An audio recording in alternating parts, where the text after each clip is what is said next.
Olá, meus queridos irmãos, tudo bom?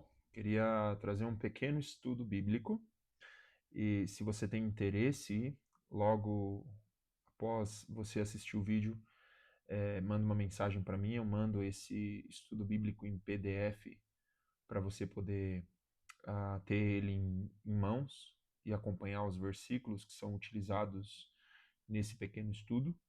Mas o tema dele é esse: santidade em um mundo imoral. Nós sabemos que nos dias atuais nós vemos um mundo corrompido, buscando as pessoas buscando para si próprio os seus prazeres e se satisfazendo em tantas coisas que são passageiras e colocando isso como prioridade na sua lista. E nós estamos vivendo realmente num tempo onde nós vemos a corrupção no coração do homem, a idolatria no coração do homem, aos seus próprios prazeres e desejos, né? Quando nós olhamos para 1 Tessalonicenses, capítulo 4, do 3 ao 5, diz assim: porque esta é a verdade de Deus, a vossa santificação, que vos abstenhais da prostituição, que cada um de vós saiba possuir o seu vaso em santificação e honra, não na paixão dos desejos ou da concupiscência, como os gentios que não conhecem a Deus. O desejo que Deus tem para os seus filhos, para os salvos, é a santificação, que nós tenhamos aquele desejo de fugir de tudo que é imoral, que é incorreto aos olhos de Deus. Deus nos chama para sermos vasos de honra, para sermos vasos em sua mão e moldado para sua honra e sua glória, né? Um pouquinho mais adiante ele vai falar assim: vivemos em uma geração bombardeada por imoralidade. Olha para os pré-adolescentes, para os jovens, e quais são as coisas que têm servido como banquete à imoralidade, à corrupção do mal, o mal em si. As redes sociais estão cheio de coisas ali que proporcionam aos nossos olhos, aos nossos ouvidos, ao nosso pensamento, coisas que vão contrário àquilo que Deus honra, àquilo que Deus aceita. E nós devemos tomar cuidado com isso. Como cristão verdadeiro, nós devemos entender que o desejo de Deus é que nós é, fugimos de tudo aquilo que vai contrário à vontade de Deus. Então, no meio das redes sociais, séries, né? Hoje tem muitos jovens que se apegam a séries e gastam horas e horas ali assistindo coisas que trazem um sério dano emocional, até mesmo físico, porque fornece aos ouvidos, aos olhos, tanta coisa, tanto lixo, né? Vamos dizer, músicas. Hoje, olhando para algumas músicas, principalmente na nossa cultura, músicas ali que realmente destroem a imagem do homem, do ser humano, da mulher principalmente. E pessoas ouvem, colocam em seus ouvidos aquilo ali e acham natural, né? Como cristão, nós devemos entender que essas coisas não cabem mais no mesmo espaço, né? E devemos tratá-las como pecado e reconhecer que, se é contrário àquilo que Deus aprova, então por que eu viveria lá? Ele quer que eu tenha um corpo usado para a honra e glória dele, né? Que o meu corpo seja usado para a honra e glória dele, que os meus pensamentos sejam para a honra e glória dele, que o que eu falo, o que eu vejo, o que eu ouço, seja para a honra e glória dele, né? E até dentro dos ambientes cristãos, hoje nós vemos muitas pessoas abraçando a religião, ao invés de reconhecer a Cristo Jesus. Pessoas que gostam de um ambiente lotado, de um culto de emoção, e na maioria das vezes um culto vazio espiritualmente, só está lá porque se sente bem no ambiente e porque não é confrontado. A verdade é que a palavra de Deus confronta, a palavra de Deus ela nos corrige, a palavra de Deus ela nos direciona, né? 2 Timóteo 3,16 vai falar que a palavra de Deus, as escrituras estão ali para repreender, para corrigir, né? Para instruir, para demonstrar ao homem aquilo que realmente ele deve viver e que a maneira que ele vive deve ser para a honra e glória de Deus. E a palavra de Deus vem como um meio de confronto com o pecado. Ela vem para confrontar o pecado, para confrontar quem nós somos, né? E ele vai dizer assim: o mundo tenta convencer os jovens de que não há problema. Ah, um pouquinho, experimentar um pouquinho dessa bebida, todo mundo faz, é natural. Entrar num relacionamento ou num namoro, ir de um rapaz para outro, de uma mocinha para outra, ou colocar a mão em partes que é o desejo. Então, não tem problema. O mundo ensina isso, né? Não é à toa que quando Satanás vem para Eva lá no jardim, ele fala, olha, se você comer, você vai ser igual a Deus. Ele já vem trazendo no coração da mulher a dúvida, e no coração do homem também, né? E imagina, a criação tentando ser igual ao Criador. Isso não tem nexo, não tem fundamento, né?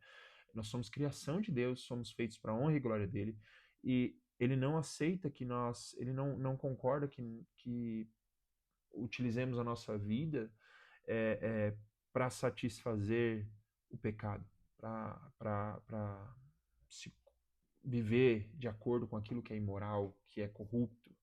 Pelo contrário, se Cristo Jesus nos resgatou, não foi para continuar vivendo na imoralidade, não foi para continuar buscando aquilo que é corrupto, aquilo que vai contrário à vontade de Deus.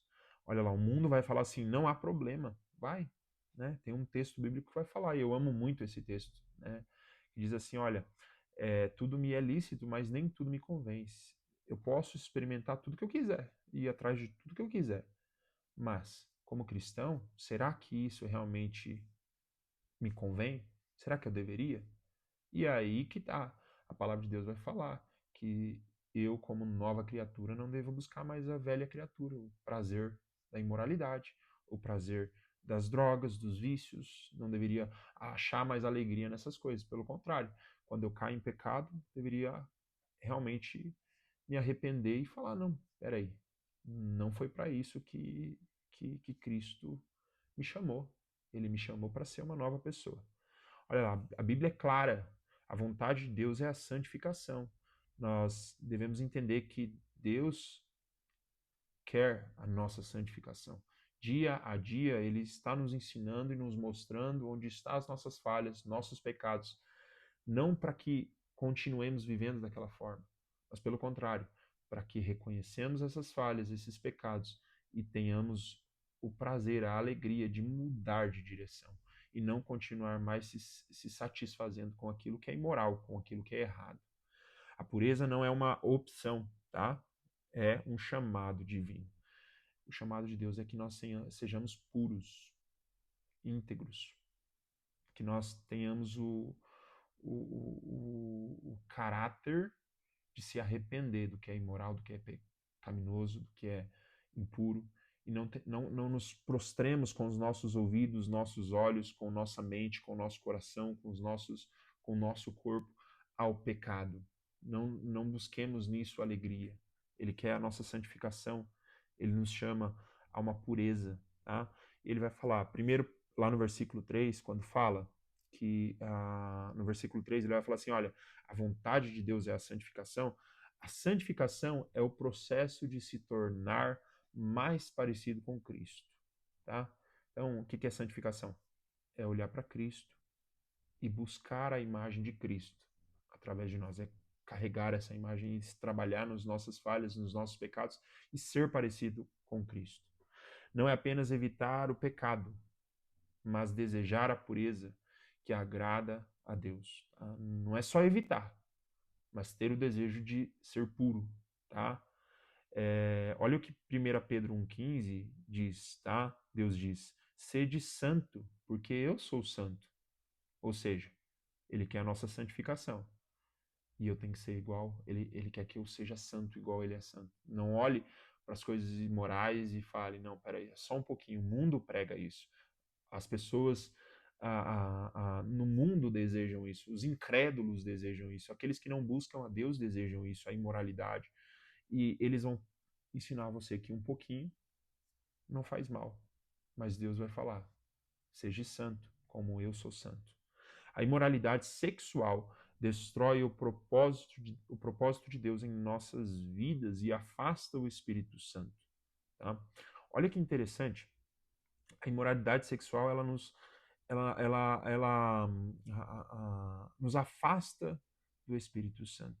Quando nós buscamos os nossos próprios prazeres imorais, e no caso aqui está falando sobre imoralidade sexual, isso nos traz um sério problema, um grave prejuízo, né? Deixa eu pegar uma coisinha aqui.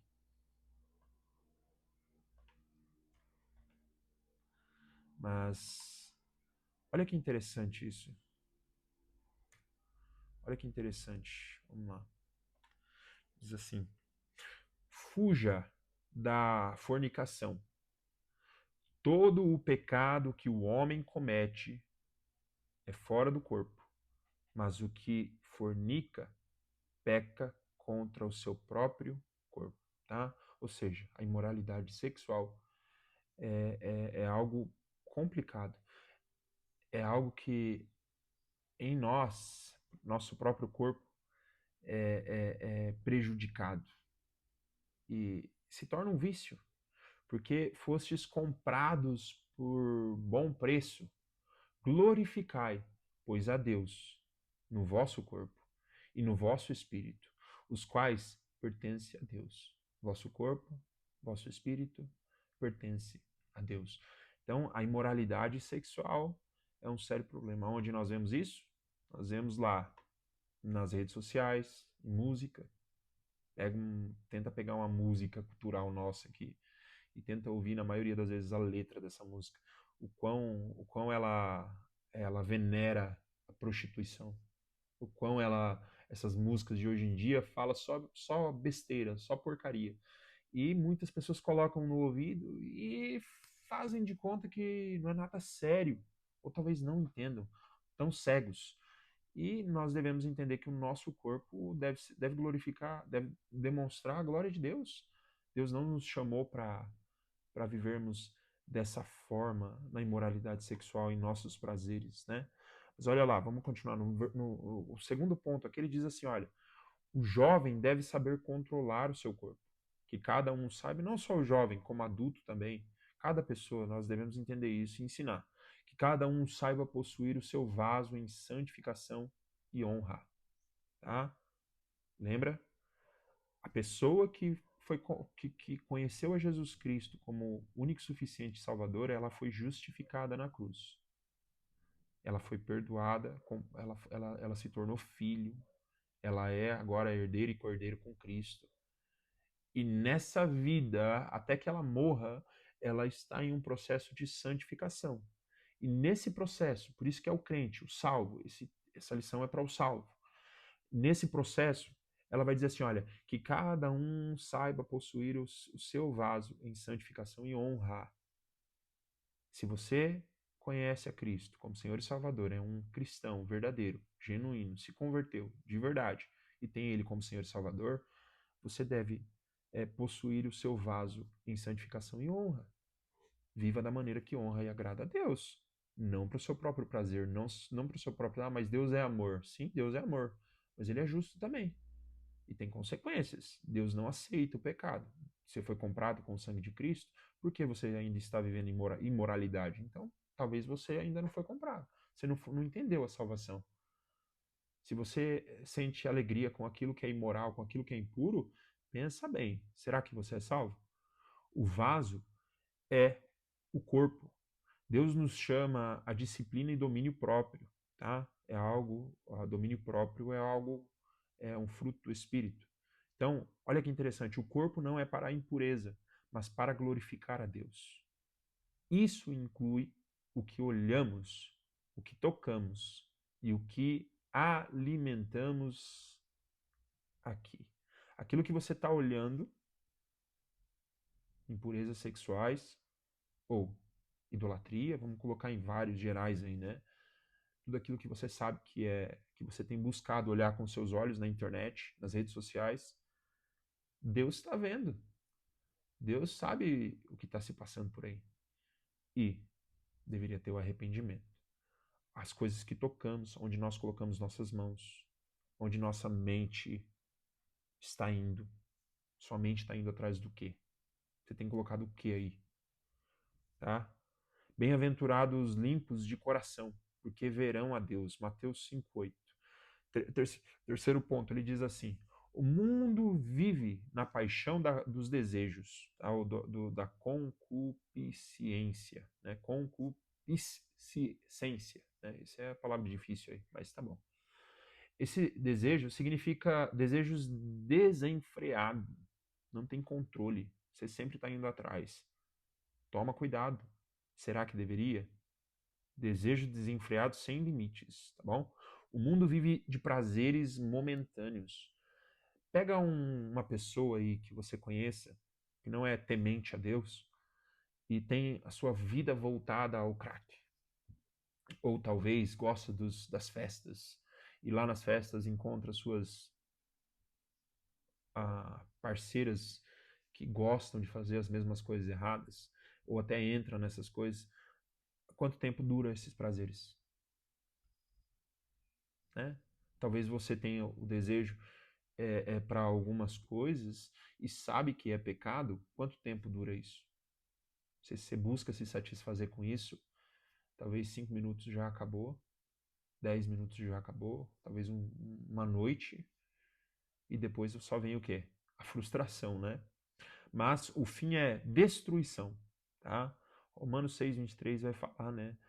O mundo gosta desses prazeres instantâneos, dessas coisas. Por quê?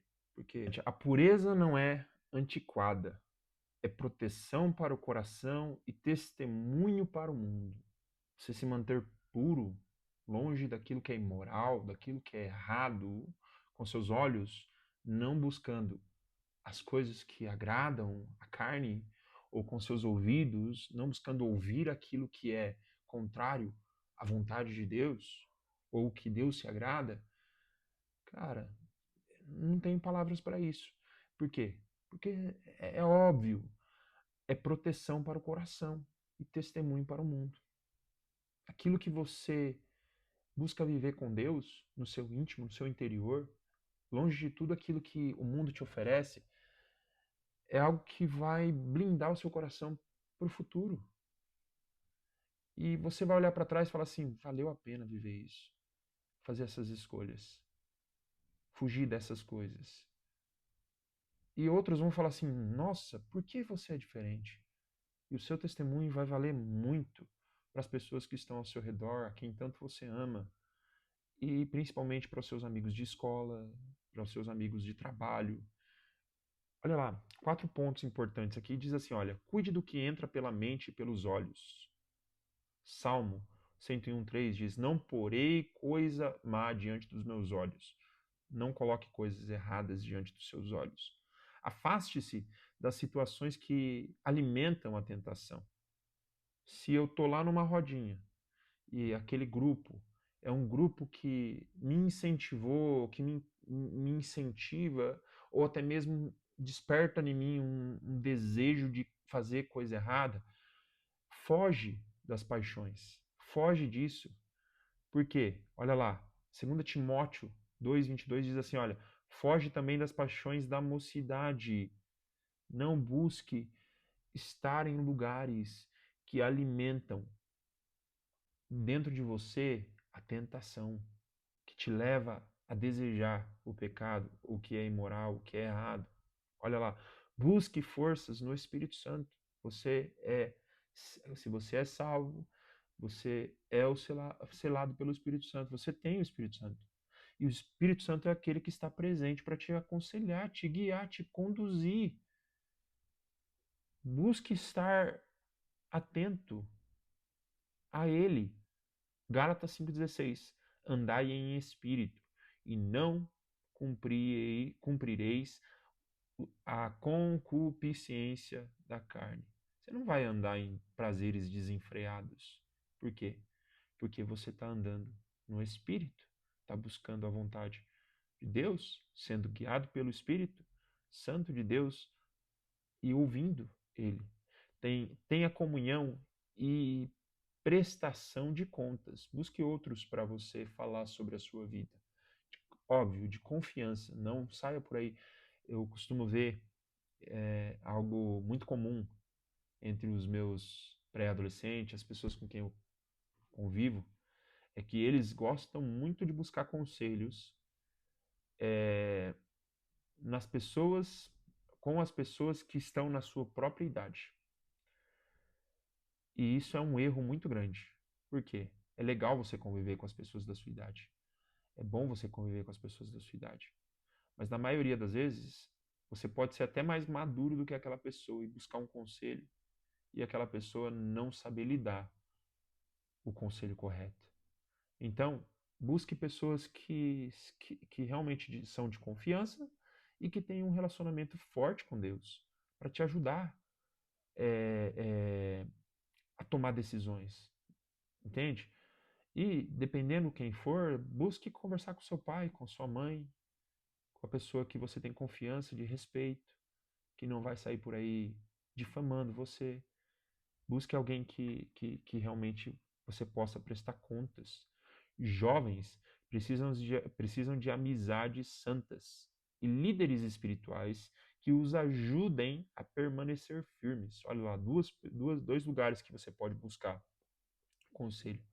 Amizades que andam em santidade, que gostam de agradar a Deus e que buscam um relacionamento sincero com Deus e reconhecem seus erros, suas falhas e não têm prazer neles. É um lugar bom para você buscar conselhos.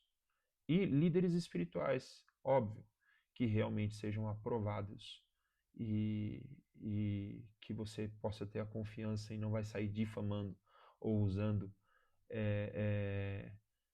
espalhando as suas informações ou pessoais com qualquer pessoa. Eles podem te ajudar a permanecer firme, né? E, em primeiro lugar, você tem o Espírito Santo. Esse é o lugar onde você realmente deveria colocar a sua confiança mais profunda. A pureza é o selo de quem pertence a Deus. Olha lá, pureza. Tá? É como se fosse um carimbo, um selo. Não, esse aí me pertence. Imagine Deus olhando e falando: esse daí não ama o pecado, não se alegra com imoralidade, não gosta do que é mal. Não vale a pena trocar momentos de prazer por uma vida de culpa e distância de Deus. Para pensar, quantas vezes você fez algo errado e você só sentiu depois a frustração porque fez errado. Foi só um momento de prazer, você sentiu culpa e você quebrou sua comunhão com Deus. Pesado, né? Será que vale mesmo viver dessa forma? 1 Timóteo 4,12 diz assim: ninguém despreze a tua mocidade, mas olha lá, mas sê o exemplo dos fiéis na palavra, no trato, no amor, no espírito, na fé, na pureza. Espera aí. Você vai ser desprezado quando você deixar de ser o exemplo. Ande de forma honesta. Seja fiel em se manter puro, longe de tudo aquilo que é errado. Olha lá. Se há algo que precisa ser confessado, Deus está pronto para perdoar e restaurar. Esse é um versículo que eu gosto muito, que me ajuda a lembrar e valorizar e entender profundamente o amor de Deus através de Cristo, pela minha alma. Porque eu sou corrompido pelo que é mal, mas ao mesmo tempo Cristo Jesus me justificou ali na cruz. E quando eu erro, eu sei que Ele está me aperfeiçoando e Ele me chamou para ser santo, igual Ele é santo. Então, se você caiu em alguma área da sua vida e sabe que você andou de forma errada, pisou na bola e sentiu ruim por isso, olha lá, se confessarmos, se falarmos os nossos pecados, tá? Não é não são pessoas que vão solucionar o sentimento de culpa do pecado que cometemos. É somente Deus quem pode solucionar, é somente Deus quem pode nos perdoar. E olha o que o texto de João 9 diz: se confessarmos os nossos pecados, Ele é fiel e justo para nos perdoar, então Ele perdoa, e nos purificar de toda injustiça. Interessante, né? Vale a pena? Vale, né? Um relacionamento sincero com Deus é a coisa mais preciosa que você pode ter. Se você pecou, caiu em algum ponto, tropeçou, e sabe que você, ou talvez você não está andando hoje em santidade, mas tem sentido mal por causa disso. E há um tempo atrás você conheceu a Cristo como Jesus, como Senhor, reconheceu Ele como Senhor e Salvador, declarou, depositou sua fé nele. Olha, Ele é fiel e justo para perdoar você. Deus não é aquele que, você errou comigo, vai embora, tchau, foi. Não, Ele é fiel e justo, Ele perdoa. E mais que perdão, Ele purifica. Então, por que não tratar o pecado? Se você não tem o desejo e o prazer de se relacionar com Ele e viver em santidade, então provavelmente você não é salvo. E se você não é salvo, então provavelmente você tem um sério problema. Se você morrer hoje, você vai ter um grande problema. Tá bom? Deus te abençoe com essa mensagem.